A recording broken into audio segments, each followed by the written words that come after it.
Hello friends, आप सबका welcome है ऑनलाइन क्लासेस में। कैसे हैं आप सब लोग? आई होप आप अच्छे होंगे घर पे। यस, तो लास्ट क्लास में हमने स्टडी किया था कैपेसिटर के बारे में। कैपेसिटर को हमने डिफाइन किया था, एक ऐसी डिवाइस है जिसमें दो कंडक्टिंग प्लेट है, दोनों के बीच का कुछ सेपरेशन रहता है। एक पे चार्ज प्लस क्यू है तो दूसरे पे माइनस क्यू रहेगा, और दोनों के बीच का कुछ ना कुछ जो सेपरेशन है वो इंसुलेटेड है, भले वैक्यूम हो या फिर कोई इंसुलेटिंग मीडियम हो।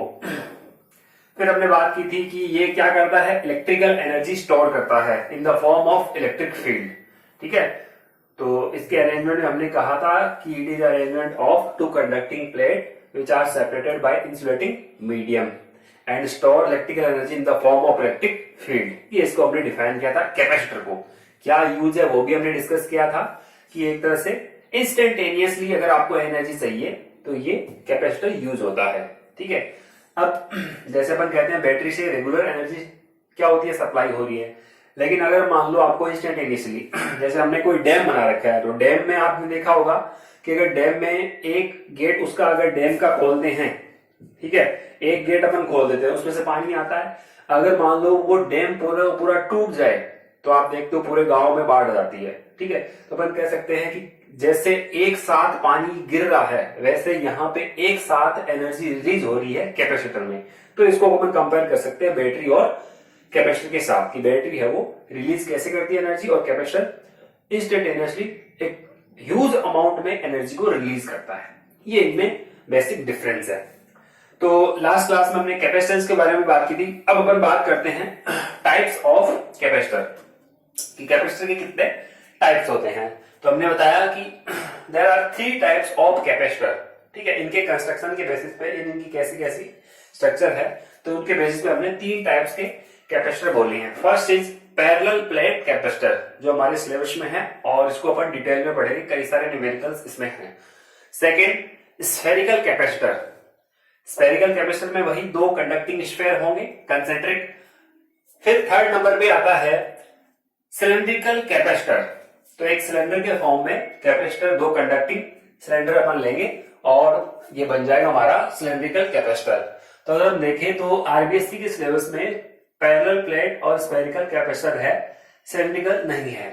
लेकिन एनसीईआरटी के पॉइंट ऑफ व्यू से अपन देखें, यानी सीबीएसई के पॉइंट ऑफ व्यू से देखें, तो केवल उनके बुक में पैरेलल प्लेट कैपेसिटर के बारे में दे रखा है, स्फेरिकल और सिलेंड्रिकल के ऊपर बेस्ड न्यूमेरिकल्स दे रखे हैं। ठीक है ना, तो अपन तीनों को ही देख लेंगे, इनके क्या क्या फॉर्मूले होते हैं। तो सबसे पहले अपन बात करते हैं पैरेलल प्लेट कैपेसिटर क्या होता है। पैरेलल जैसे नाम से पता लग रहा है कि 2 कंडक्टिंग प्लेट है, वो इसमें क्या रहेगी, पैरेलल। तो यहां पे मैं 2 कंडक्टिंग प्लेट ले लेता हूं, ये कंडक्टिंग प्लेट है और ये कोई दूसरी कंडक्टिंग प्लेट होगी। ठीक है, अब आप बोलोगे इस पे, इसको अपन कैसे अरेंज करते हो, जैसे डिफाइन किया था वैसे ही है कि it is arrangement in which 2 parallel conducting plates of same area. Upon generally क्या बोलते हैं कि इनका एरिया क्या ले लेते हैं अपन, सेम। तो इनका एरिया सेम रहेगा, और एक पे अगर मान लो चार्ज प्लस क्यू है, इस प्लेट पे मान लो प्लस क्यू चार्ज है, तो इंड्यूस हो जाएगा माइनस क्यू दूसरी प्लेट पे। ठीक है, और कौन सी सरफेस पे, इनर सरफेस पे। तो ये चार्ज आपको इनर सरफेस पे शो करना है, और यहाँ पे नेगेटिव चार्ज है वो इंड्यूस हो जाएगा। होता क्या है एक्चुअल में, सबसे पहले 2 कंडक्टिंग प्लेट होती है। ठीक है, अब अपन क्या करते हैं, कैसे इनको चार्ज दिया जाता है, इनको अपन बैटरी से कनेक्ट कर देते हैं। तो बैटरी से कनेक्ट करोगे तो इस प्लेट के नेगेटिव चार्ज है वो ये पॉजिटिव, ये बैटरी का प्लस वाला यानी हायर पोटेंशियल है, और ये वाला लोअर पोटेंशियल है। तो ये इलेक्ट्रॉन यहां से निकल के इस तरफ आ जाते हैं, तो अपन यहां कह देते हैं प्लस क्यू चार्ज है वो यहाँ पे क्या होता है, एपियर्स हो जाता है। ठीक है, तो यहाँ पे इंडक्शन से आप बोल दो कि यहाँ इनर सरफेस पे क्या जाता है, माइनस आ जाता है। क्या यूं कह दो, यहां से इलेक्ट्रॉन है वो इस तरफ से यहां आके इकट्ठे हो रहे हैं बस। तो ये कैपेसिटर को चार्ज करने का तरीका होता है। तो इसको अपन यहां से बताएंगे कि ये अपन को इससे आगे नहीं हो, तो आगे जाके अपन स्टडी करेंगे कैसे ये करंट वगैरह फ्लो होती है। तो अपन तो इसके बेसिक इसमें कैपेसिटेंस फाइंड करना चाहते हैं, तो हमने इसको चार्ज कर दिया है कैपेसिटर को। ठीक है, अब इसके अंदर यहाँ पे इलेक्ट्रिक फील्ड बन गया प्लस से माइनस की तरफ, ये देख रहे हो आप। तो ये जो इलेक्ट्रिक फील्ड होता है ये यूनिफॉर्म इलेक्ट्रिक फील्ड बोला जाता है। ठीक है, यहाँ पे प्लस से माइनस की तरफ इलेक्ट्रिक फील्ड लाइन है वो जा रही है, बीच में भी है यहाँ पे, तो ये यूनिफॉर्म इलेक्ट्रिक फील्ड है जिसको अपन यहाँ डिनोट कर देते हैं किसकी, ई से। ठीक है, यहाँ जो इसके एजेस होते हैं, एजेस के कारण इलेक्ट्रिक फील्ड लाइन भी कुछ ऐसे कर्व होती है, लेकिन इसके इफेक्ट को अपन यहाँ पे नेग्लेक्ट कर देते हैं। ठीक है, क्यों? क्योंकि अपन कहते हैं कि इन दोनों के बीच का जो सेपरेशन होता है, कंडक्टिंग प्लेट के बीच का सेपरेशन, ये बहुत ही स्मॉल होता है। तो स्मॉल होने का मीन क्या हो गया कि कंडक्टिंग प्लेट का जो एरिया है दोनों के बीच के सेपरेशन के कंपैरिजन में बहुत बड़ा है। ठीक है, तो यहां पर मान सकते हैं कि अगर इनकी साइज, अगर मान लो ये अपन माने कि 50-50 सेंटीमीटर के हैं, तो इन दोनों के बीच का सेपरेशन है वो कुछ mm का ही है। तो ये अपन रिलेटिव टर्म होती है वैसे, तो अपन इसको समझ सकते हैं कि ये एरिया ज्यादा होने का मतलब क्या होगा, यही कह दो कि इनकी साइज ज्यादा होने का मतलब है कि दोनों के बीच का सेपरेशन क्या है, बहुत ही कम है। ठीक है, अच्छा करना क्या है अपन को फाइंड करना है पैरेलल प्लेट कैपेसिटर का कैपेसिटेंस, ये अपन को फाइंड करना है। तो हमारा फोकस रहेगा कैपेसिटेंस फाइंड करने पे, तो अपन यहां से कैपेसिटेंस फाइंड करेंगे। तो कैपेसिटेंस फाइंड करने से पहले मैं यहाँ पे कंडक्टिंग प्लेट के बारे में थोड़ा सा आपको बताते हैं कि मान लो ये एक कंडक्टिंग प्लेट है। ठीक है, तो कंडक्टिंग प्लेट को अगर चार्ज रहता है तो वो दोनों ही तरफ रहता है। हालांकि इस तरफ हमने कह दिया चार्ज 0 और इस तरफ भी क्या है, चार्ज 0। ये लास्ट क्लास में अपन डिस्कस कर चुके हैं। तो यहां इसकी जो इनर सरफेस पे ये जो चार्ज है ये प्लस प्लस चार्ज है। तो ये एक तरह से अपन मान सकते हैं कि ये एक शीट है, ये इनफाइनाइट शीट है, और इनफाइनाइट शीट के कारण आप इससे कुछ डिस्टेंस पे अगर इलेक्ट्रिक फील्ड फाइंड करो तो इसका फॉर्मूला आपने गाउस लॉ में स्टडी कर चुके हो आप, सिग्मा अपॉन क्या आता है, 2 एप्सिलॉन नॉट। ठीक है, यहां अगर हम देखें पूरे कंडक्टर के कारण तो सिग्मा अपॉन एप्सिलॉन नॉट था, लेकिन यहां पर केवल अपन इसकी एक तरफ के चार्ज की बात कर रहे हैं, क्योंकि इसके बीच में तो इलेक्ट्रिक फील्ड कितना होता है, 0। कंडक्टर के अंदर इलेक्ट्रिक फील्ड कितना होता है, 0। तो अपन ओनली सरफेस की बात करते हैं। तो एक सरफेस है इस तरफ और एक सरफेस है दूसरी तरफ, तो बीच में इलेक्ट्रिक फील्ड 0 है, तो अपन को तो एक सरफेस की बात करनी है, तो एक शीट की तरह हो गया, और शीट के कारण कितना होता है electric field, sigma upon 2 epsilon not. ठीक है, तो यहां तो एक शीट ये रही जिसके कारण यहां सिग्मा अपॉन 2 एप्सिलॉन नॉट, उसकी डायरेक्शन किधर होगी, अवे फ्रॉम चार्ज, तो ये इस तरफ होगी। अब यहां माइनस चार्ज है, तो यहां माइनस के कारण अपन बोलेंगे इसके सामने जस्ट एक और यहां सीट है, आप ये देखोगे, और इसकी जो इस सरफेस है ये इसके जस्ट सामने वाली, यानी ये अगर शीट है तो इसके जस्ट सामने वाली पे यहां कैसा चार्ज है, माइनस चार्ज है, तो वो भी एक सीट की तरह बिहेव कर रही है, चार्ज शीट की तरह बिहेव कर रही है, तो उसके कारण इलेक्ट्रिक फील्ड कितना आएगा, इतना ही आएगा। डायरेक्शन क्या आएगी, डायरेक्शन अपन बोलते हैं टुवर्ड्स दी नेगेटिव चार्ज। ठीक है, तो यहां पे दो इलेक्ट्रिक फील्ड यहां बन गए हैं, एक तो है इस प्लस के कारण जिसकी डायरेक्शन क्या है, ये, तो मैं यहां पे इसकी डायरेक्शन ये कह देता हूं कि ये वाला यहां पे डबल इलेक्ट्रिक फील्ड है, तो ये एक की डायरेक्शन ये होगी यहाँ E1 प्लस के कारण, दूसरा यहाँ पे उसकी डायरेक्शन भी क्या है, सेम ही डायरेक्शन है, तो यहाँ E1 और E2 दो इलेक्ट्रिक फील्ड है। E1 तो है प्लस चार्ज के कारण और E2 है माइनस चार्ज शीट के कारण, तो दोनों की डायरेक्शन भी क्या होगी, सेम। डायरेक्शन का भी हमें पता लग गया।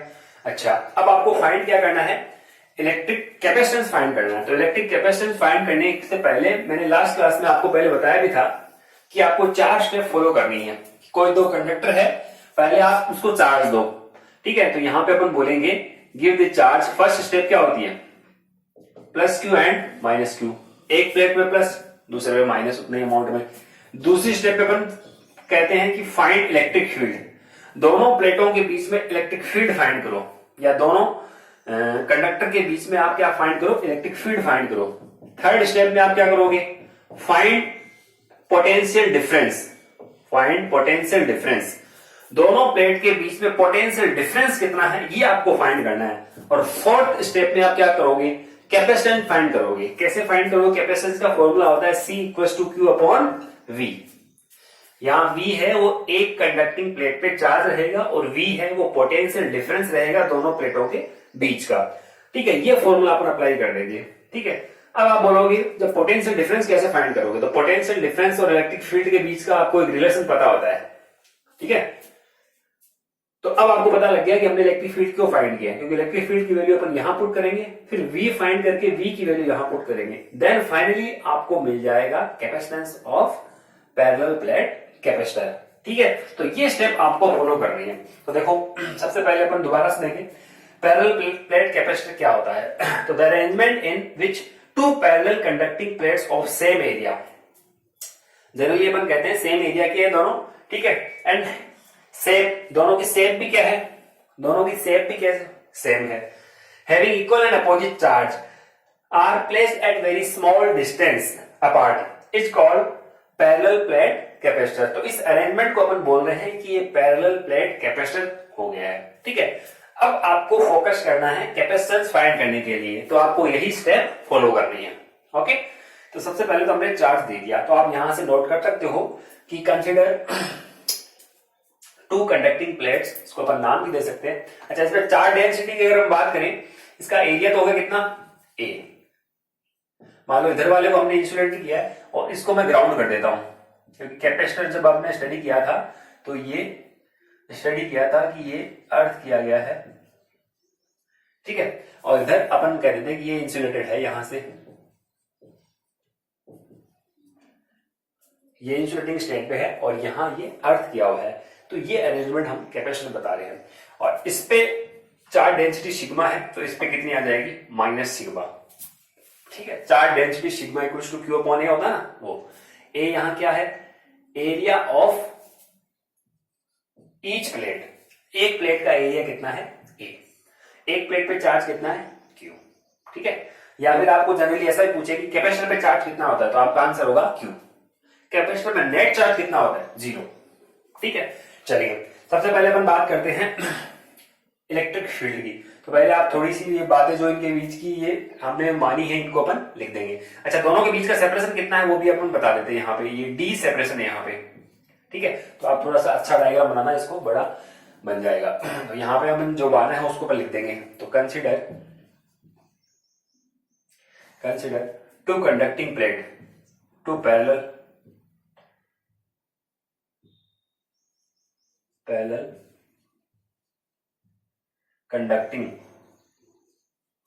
conducting plates separated by d distance। ठीक है, यहां पर इसके एरिया बता देते हैं, ऑफ एरिया कितना है इसका a। ठीक है, वो प्रत्येक का एरिया है, इसलिए मैंने यहां ब्रैकेट में एक एरिया। ठीक है, and equal and opposite charge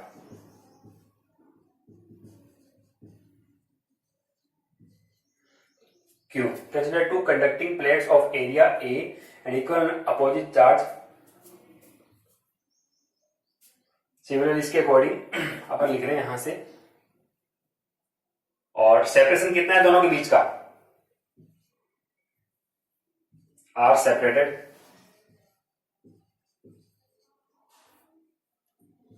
with d distance. दोनों के बीच का सेपरेशन आप नोट कर लोगे। तो ये डी डिस्टेंस हमने दोनों के बीच का शो कर दिया है, और ये अर्थ किया हुआ है। अब आपको यहां से फाइंड करना है पहले इलेक्ट्रिक फील्ड। फोकस करो इन 4 स्टेप्स पे, फिर अपन इसको डिराइव करेंगे कि कैपेसिटेंस का कितना आता है। तो चलिए स्टार्ट कर रहे हैं अपन पहले स्टार्टिंग में मान के चल रहे हैं कि वैक्यूम है या एयर है। तो बोलिए, चार्ज दे दिया, एक पे प्लस क्यू है, दूसरे माइनस क्यू। नेक्स्ट है फाइंड ई। तो पहले इस प्लेट के कारण कितना आएगा, अपन ने अभी स्टडी किया है कि एक चार्ज कंडक्टिंग चार्ज सीट है, तो सीट के कारण सिग्मा क्या आता है, सिग्मा अपॉन 2 एप्सिलॉन नॉट, यही आता है इलेक्ट्रिक फील्ड। और माइनस के कारण भी सिग्मा अपॉन 2 एप्सिलॉन नॉट। ठीक है, तो अपन यहां दोनों के कारण आप देखोगे डायरेक्शन क्या आ रही है, सेम आ रही है। तो यहां पर बोलेंगे net electric field due to both conducting plate, या between the conducting plates, between the plates बोल दो, net electric field between the net electric field between the plates। बताइए E इक्वल्स टू कितना आएगा, E1 प्लस E2। वेक्टर का sign अपन नहीं ले रहे, अपन को पता है दोनों का यहाँ पर डायरेक्शन सेम है, तो सीधा सीधा इनको क्या करना है, ऐड करना है। ठीक है, तो volume V net electric field कितना आएगा, प्लस वाली शीट के कारण sigma upon 2 epsilon not, minus वाली के कारण भी सिग्मा अपॉन 2 एप्सिलॉन नॉट। आप कहोगे माइनस नहीं आएगा, माइनस तो तब बताते अपन जब अपन वेक्टर का साइन लेते हैं, सिग्मा अपॉन 2 एप्सिलॉन नॉट, और यहाँ पे मैं माइनस एन कैप लिखता। ठीक है, वो डायरेक्शन को शो करता है। तो यहाँ पे अगर वेक्टर का साइन आप हटा देते हो, क्योंकि अपन को तो ऐड करना है, तो 5 न्यूटन इस तरफ है और 2 न्यूटन भी इस तरफ है, तो 5 + 2 कितना होगा, 6 ही होगा ना, दोनों में डायरेक्शन सेम है यहाँ पे। तो आप इन दोनों को ऐड कर दो, तो ये half sigma upon epsilon not, half sigma upon epsilon not, यानी हाफ प्लस हाफ कितना हो गया, 1। तो आपका इलेक्ट्रिक फील्ड कितना बन गया है, E = sigma upon epsilon not. ठीक है, चलिए फाइंड कर लिया E। Next point, find potential difference between two conducting plates. अब इन दोनों के बीच का पोटेंशियल डिफरेंस क्या है, तो उसका फॉर्मूला आपको पता है, V = E × D। देखो पोटेंशियल डिफरेंस, तो यहां से इन दोनों के बीच का सेपरेशन कितना है, D, और यहां इलेक्ट्रिक फील्ड है कितना, E। अब यूनिफॉर्म इलेक्ट्रिक फील्ड है और डिस्टेंस इन दोनों के बीच का D है, तो पोटेंशियल डिफरेंस कितना आ जाएगा, E × D। तो यहां पर पहले मैं लिख देता हूं पोटेंशियल डिफरेंस, और फिर इसके बाद में कैपेसिटेंस फाइंड कर लेंगे अपन। ओके, तो मैं यहां लिख रहा हूं potential difference, potential difference between two plates. ठीक है, क्या पोटेंशियल डिफरेंस आएगा, तो वो V = आप लिख दीजिए E × D। अब फ्रॉम इक्वेशन 1, इसको 1 डाल दीजिए आप, फ्रॉम इक्वेशन 1 V = E की वैल्यू पुट कीजिए यहां से, sigma upon epsilon not, sigma upon epsilon not, और इनटू में D। बस यही स्टेप आपको हर एक कैपेसिटर का कैपेसिटेंस फाइंड करने के लिए फॉलो करनी है। अब आप बोलोगे we know that capacitance, formula तो होता है कैपेसिटेंस का, बोलिए कितना होता है, C = Q/V। ठीक है, तो इक्वेशन नंबर 2 से आप वैल्यू पुट कीजिए, तो यहां से आप बोलोगे फ्रॉम इक्वेशन 2, तो C = बन जाएगा Q/V। V की वैल्यू क्या है, sigma, D upon epsilon not, तो सिग्मा D, और ये एप्सिलॉन नॉट कहां चला जाएगा, ऊपर। सिग्मा क्या होता है, चार्ज डेंसिटी। कौन सी चार्ज, सरफेस चार्ज डेंसिटी। तो सिग्मा इक्वल होता है Q अपॉन एरिया, तो यहां पे मैं लिख सकता हूं Q एप्सिलॉन नॉट, और यहां सिग्मा की जगह लिखते हैं Q अपॉन A, तो A कहां चला जाएगा, ऊपर। Q से Q क्या हो गया, कैंसिल, और ये D यहां नीचे है। तो फाइनली कैपेसिटेंस का जो फॉर्मूला आएगा वो आएगा epsilon not A upon D। ये पैरेलल प्लेट कैपेसिटर का कैपेसिटेंस का फॉर्मूला हमने डेराइव कर लिया। ठीक है, तो 2 मार्क्स का एग्जाम में आता है कि derive the formula of capacitance for parallel plate capacitor. तो आपको यहां से स्टार्ट करना है और इसको यहां तक नोट कर लेना। डेफिनेशन अगर पूछे तो आप इसको डिफाइन भी कर सकते हो कि कैसा अरेंजमेंट को हमने पैरेलल प्लेट कैपेसिटर बोला है। अब आप देखो, क्या कैपेसिटेंस पोटेंशियल पे डिपेंड करता है, नो। क्या चार्ज पे डिपेंड करता है, नो। यहां से फाइनली फॉर्मूला आपको शो कर रहा है किस पे डिपेंड करता है, मीडियम पे, कि इन दोनों प्लेट्स के बीच का मीडियम कैसा है। सेकंड, किस पे डिपेंड करता है, area of plate, in plate का एरिया कितना है। बड़ी प्लेट लोगे तो कैपेसिटेंस ज्यादा आ जाएगा, छोटी प्लेट लोगे तो कैपेसिटेंस कम आ जाएगा। डी, दोनों के बीच का सेपरेशन। अगर आप पैरेलल प्लेट कैपेसिटर के बीच का डिस्टेंस इंक्रीज कर दोगे तो कैपेसिटेंस क्या हो जाएगा, डिक्रीज हो जाएगा। कैसे, इनवर्सली प्रोपोर्शनल, सीधी सी बात है। ये सिंपल सा फॉर्मूला, आपसे सिंपल सा क्वेश्चन पूछ लिया, मान लो कि एक पैरेलल प्लेट कैपेसिटर है, उसका आपको कैपेसिटेंस बताना है, पहले के टाइम में कितना पहले के रेस्पेक्ट में कितना टाइम्स हो जाएगा, क्या कि एरिया को डबल कर दिया गया है और दोनों प्लेट के बीच की डिस्टेंस को भी डबल कर दिया गया। ठीक है, एरिया भी डबल कर दिया और डी को भी डबल कर दिया। तो यहां 2a करोगे, यहां 2d करोगे, 2 से 2 क्या हो जाएगा, कैंसिल। अगर आप एरिया भी डबल कर रहे हो, डिस्टेंस भी डबल कर रहे हो तो कैपेसिटेंस नो चेंज। लेकिन अगर एरिया डबल कर रहे हो और डिस्टेंस को हाफ कर रहे हो, उस केस में क्या हो जाएगा, तो यहां पे ए की जगह तो आप क्या लिखोगे, 2a, और डिस्टेंस को हाफ कर दिया तो d/2, 2 कहां चला गया, ऊपर, और 2 × 2 कितना होगा, 4। तो पहले के रेस्पेक्ट में कितना टाइम्स हो जाएगा, 4 टाइम्स हो जाएगा। तो ऐसे सिंपल सिंपल क्वेश्चन तो आप बता ही सकते हो ये किस प्रकार से इनकी डिपेंडेंस है। वो तो हमने स्टार्टिंग में कह दिया था, कैपेसिटेंस किस बात पे डिपेंड करता है, property of medium, geometry of conductor. तो ये एरिया यहां आ गया ज्योमेट्री में, डिस्टेंस, दोनों के बीच का क्या सेपरेशन है उस पर भी डिपेंड करता है। तो ये जनरल फॉर्मूला है। अब अगर मान लो इन दोनों के बीच में अपन मीडियम भरते, उसकी परमिटिविटी एप्सिलॉन हो, तो वो भी आप यहां से कर सकते हो। यहाँ एप्सिलॉन नोट करोगे, एप्सिलॉन को हटा के यहाँ एप्सिलॉन लिखोगे, तो एप्सिलॉन अगर लिखोगे तो एप्सिलॉन की वैल्यू किसके इक्वल होती है, epsilon naught into epsilon R. ठीक है, तो आपको यहां से सीधा सीधा देखने को मिल रहा है, अगर ये वैल्यू अगर यहां पुट कर दोगे तो मीडियम की प्रेजेंस में कैपेसिटेंस है वो कितना टाइम्स हो जाएगा, पहले के रेस्पेक्ट का एप्सिलॉन आर टाइम्स जाता है। तो ये हमने पहले स्टडी कर रखा है। हालांकि अगर हम डायरेक्ट्रिक भरेंगे उसके लिए अलग से डेरिवेशन है, तो मैं यहाँ पे नहीं लिख रहा, वहां जब डेरिवेशन करेंगे तो ये चीज नोट कर लेंगे। यानी मान लो यहाँ पे 6 डायरेक्ट्रिक कांस्टेंट का हमने यहाँ पे डायरेक्ट्रिक है वो भर दिया, पूरे में भरा है, तो ये कितना टाइम्स जाएगा, पहले के रेस्पेक्ट का कैपेसिटेंस 6 टाइम हो जाएगा। तो ये अपन आगे जब डायरेक्ट्रिक को भरेंगे तब इस चीज को स्टडी करेंगे। ठीक है, तो अब आप क्या करेंगे, यहां से इसको, यहां से हेडिंग लगाइए टाइप्स ऑफ कैपेसिटर है, इनको अपन लिखेंगे, फिर इसके बाद में हेडिंग लगाएंगे पैरेलल प्लेट कैपेसिटर डेफिनेशन, फिर इसके बाद में कैलकुलेशन ऑफ कैपेसिटेंस। तो यहां पे मैं लिख दूंगा कैलकुलेशन ऑफ कैपेसिटेंस, जिसको मैं नीचे लिख रहा हूं कैलकुलेशन ऑफ कैपेसिटेंस। कैपेसिटेंस की कैलकुलेशन की है हमने। ठीक है, तो ये कैलकुलेशन है और यहां से आप डायग्राम बनाते हुए इसको एंड तक नोट कर लोगे। ठीक है, इसको इक्वेशन नंबर अपन डाल देंगे 3। ओके, तो इसको नोट करो स्टूडेंट्स। ओके, अब अपन एक क्वेश्चन लेते हैं, इसके ऊपर बेसिस जो फॉर्मूला आपने स्टडी किया था C equal to A epsilon naught D।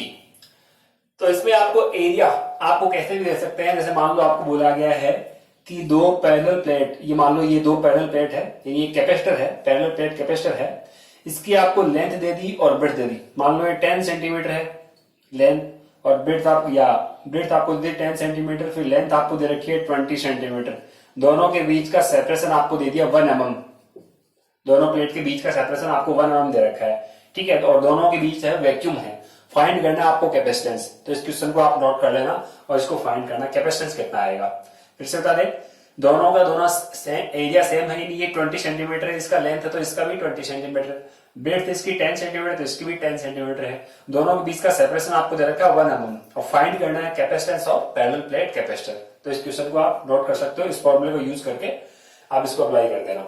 ठीक है, अब एक क्वेश्चन ये भी बनता है कि मान लो क्या हो कि अगर मान लो ये कैपेसिटर की 2 प्लेट है, ठीक है, ये पॉजिटिव और ये नेगेटिव, इसको हमने चार्ज कर रखा है, अगर इन दोनों को टच कर दे, अगर इन दोनों को टच कर दे तो क्या होगा, तो आंसर है ये कैपेसिटर है वो डिस्चार्ज हो जाएगा।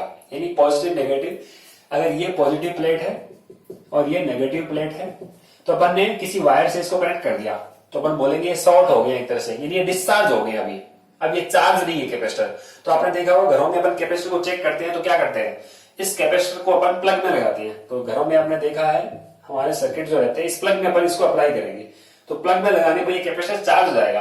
अब चार्ज होने के बाद इसको चेक करने का तरीका क्या होता है कि इसके दोनों टर्मिनल्स को अपन यहां टच करके देखते हैं, तो जैसे ही टच करते हैं स्पार्किंग होती है। ये आप घरों में कैपेसिटर को चेक करते हैं उसका तरीका, तो स्पार्किंग होती है, इसका मतलब हमारा कैपेसिटर है वो सही है। ठीक है, तो ये जनरल बात, ये क्वेश्चन बन सकता है कि दोनों कैपेसिटर की प्लेट को अगर हम टच करवा दे तो क्या होगा, तो आंसर रहेगा कैपेसिटर गेट डिस्चार्ज, वो डिस्चार्ज हो जाएगा। और ये क्वेश्चन आप नोट कर लेना और इसको आप करके आंसर बताना कैपेसिटेंस कितना आएगा इसका। ओके, अब अपन आगे मूव करते हैं नेक्स्ट क्वेश्चन पे। अगला क्वेश्चन देखो क्या बोला गया है, एक अच्छा क्वेश्चन है। On connecting a capacitor of capacitance C with a battery of potential difference V volt. ठीक है, एक कैपेसिटर है, इसका कैपेसिटेंस कितना है C, और इसको V वोल्ट की बैटरी के साथ क्या किया गया है, कनेक्ट किया गया है। इस बैटरी का पोटेंशियल डिफरेंस कितना है V। ठीक है, potential difference V volt, the charge on it's plate is 360 microcoulomb. तो आपको बोला गया है, प्लस माइनस का मीन समझ गए ना, यहां पे अगर प्लस 360 माइक्रोकुलाम है तो यहां पे क्या रहेगा, माइनस 360 माइक्रोकुलाम, वो इनर सरफेस पे रहेगा, और यहां भी इनर सरफेस पे। तो एक पे प्लस 360 माइक्रोकुलाम है, दूसरे पे माइनस 360 माइक्रोकुलाम। ओके, कैपेसिटेंस कितना है इसका C।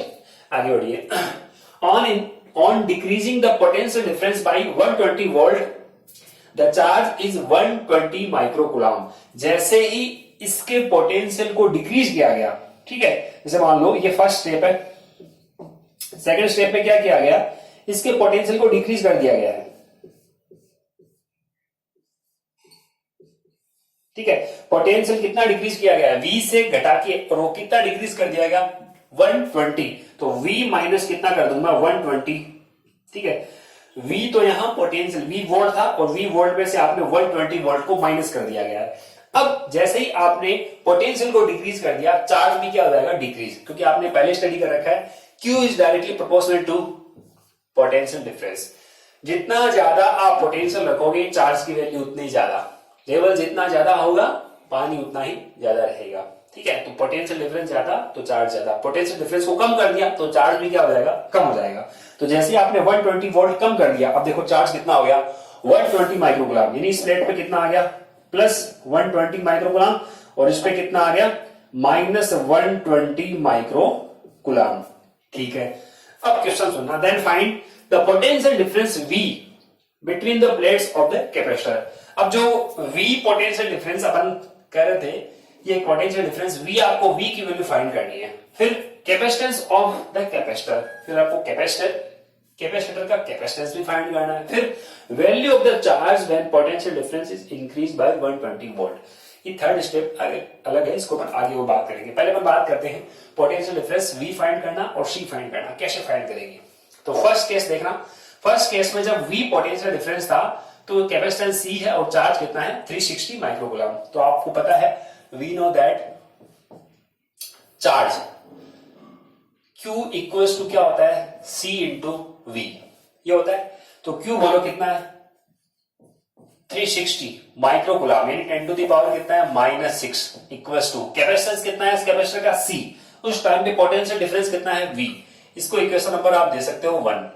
ठीक है, इक्वेशन नंबर 1। फिर सेकेंड कंडीशन देखना, इन सेकेंड कंडीशन, ठीक है, या सेकेंड स्टेप बोल दो।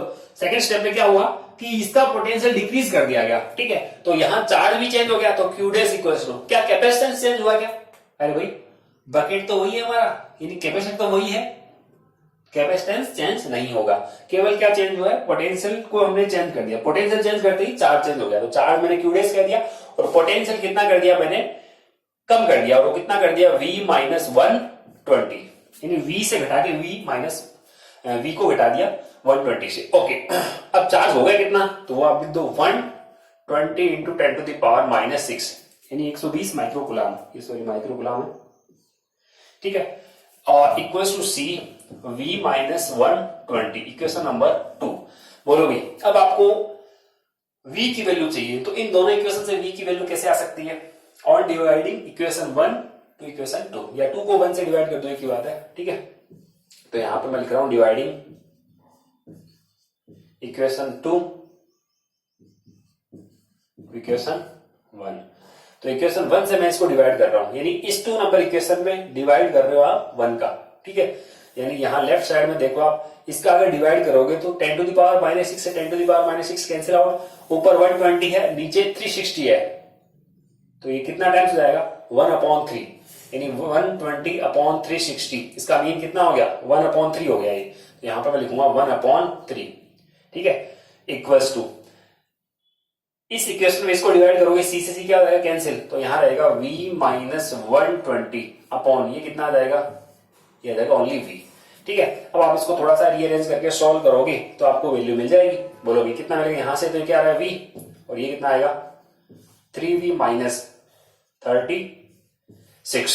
ठीक है, अब 3V ये V को इस तरफ लोगे तो कितना आएगा 2V, और ये 360 इस तरफ आ जाएगा, फिर 2 का इसमें डिवाइड करो तो फाइनली आपका V आएगा 180 वोल्ट। ठीक है, तो V की वैल्यू आ गई 180 वोल्ट, तो ये आपका फर्स्ट का आंसर आ गया है। ठीक है, यहां पर फर्स्ट वाले की बात कर रहे थे। सेकंड वाला देखो कैसे आएगा, सेकंड में पूछा गया कैपेसिटेंस ऑफ द कैपेसिटर। अब बोलो अपन को इस V की वैल्यू पता है, चार्ज बताया, तो क्या कैपेसिटेंस फाइंड कर सकते हो, बिल्कुल आसान है, Q अपॉन V। चार्ज कितना 360, तो यहां पे आप लिखोगे 360 into 10 to the power -6 microcoulomb है ना। V की वैल्यू कितनी है 180। ठीक है, इसको कैंसिल कर दो इधर 2 टाइम्स। ठीक है, तो आपका आंसर होगा C equals to 2 micro unit क्या होती है? फेरेड, तो micro farad. 10 to the power -6 को मैंने माइक्रो लिख दिया और यूनिट लगा दी फेरेड, तो ये हमारा सेकंड का भी आंसर आ गया। अब बच गया ये, इस क्वेश्चन को ये बच गया। क्या इसमें क्या बोला गया है? Value of the charge when potential difference is increase by 120 volt. अगर अपन इसकी पोटेंशियल को इंक्रीज करें अपन, ठीक है, तो यहां पे देखना इंक्रीज करने पे क्या होगा। अगर यहां पोटेंशियल को इंक्रीज कर दिया गया, पहले डिक्रीज किया गया, तो डिक्रीज किया तो हमने देखा कि चार्ज है वो कम हो गया। अब बोला गया इस पोटेंशियल को इंक्रीज कर दो, कितने से? जितने से आपने डिक्रीज किया था, तो 120 से इसको इंक्रीज करो और बताओ चार्ज क्या आएगा। तो आप सोच सकते हो चार्ज ज्यादा आएगा कम आएगा? तो पहले 360 था, पोटेंशियल डिक्रीज किया तो चार्ज भी डिक्रीज हुआ। अब मैं इसको इंक्रीज कर रहा हूं तो आप देखोगे चार्ज भी क्या हो जाएगा? इंक्रीज हो जाएगा, ठीक है। तो आपको क्यू डैश की वैल्यू चाहिए, ठीक है ना। तो यहां पे अपन को थर्ड में क्या फाइंड करना है? क्यू डैश इक्वल्स टू क्या? कैपेसिटेंस वही रहेगा, यस।